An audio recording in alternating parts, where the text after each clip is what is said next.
Welcome back to the Broadway show. I'm TAMSEN FADAL. Let's get back to it. James T. Lane is a triple threat on Broadway, and fresh off a run is Billy Flynn in Chicago.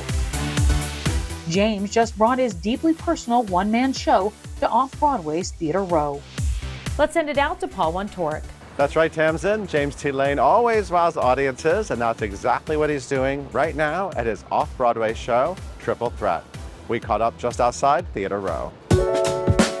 Here we are. We're on 42nd Street. That's it. This is Theater Row. You've been working on a one-person show for quite some time, Triple Threat. Triple Threat. Started out in 2015 with the commission from the Young Vic, and I've been working on it for like 8 years. Wow. You're gonna see at least 20 characters, Paul. You know, I'm gonna take you through a journey, and you know, a triple threat is not always what it seems, or not always what we know. But the way that I describe it is the blood of the player's movement. So you're getting, obviously, you know, that razzmatazz, you know, but the play breathes in its movement. You know, the voice part of it is like all of the melodies of the characters, as well as some singing, and the acting is obviously the characters. So I'm gonna be dancing, singing, and acting, and more. Paring down your life into a theatrical story. I mean, it's fascinating to tell your story into a story that's digestible for anyone to sit down and sort of take your journey in. Writing and writing and writing and rewriting and rewriting and letting good friends read it. Crafting my own story into a musical theater piece.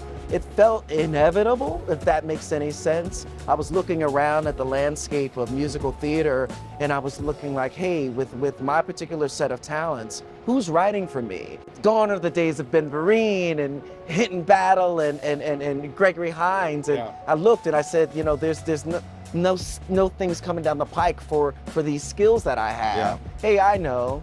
Remember when you used to write stuff in high school? Why don't you try your hand at writing? And here we are, you know? I first met you and made your Broadway debut in A Chorus Line. It was a big revival of A Chorus Line.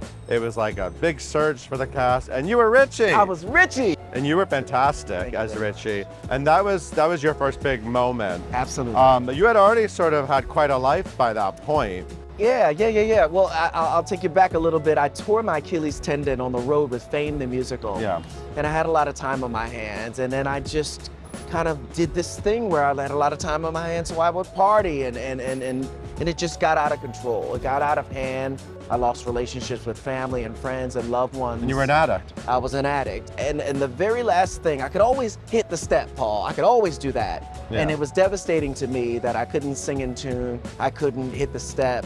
You know, my smile was gone. People who knew me for years, professionals, would walk right by me in New York City because they didn't recognize who I was as a human being. And so I finally decided to get myself together with a whole lot of help.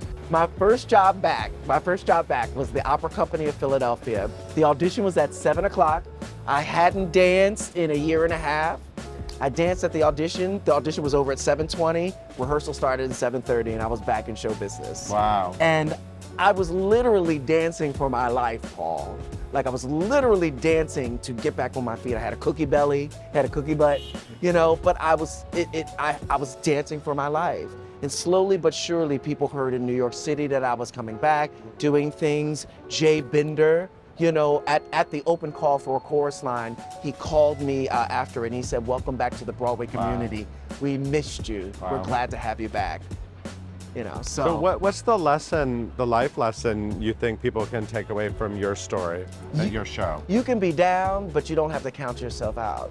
You know, as long as there's a bit of spark inside of you, you can ignite that spark again and go on and to live past what you even dreamed of. Day by day by day, I choose to live this life that was gifted back to me. It's like I've got like a second chance at doing what I love to do. Triple Threat is part of doing that. You know, it's like a mission if you want to look at it that way.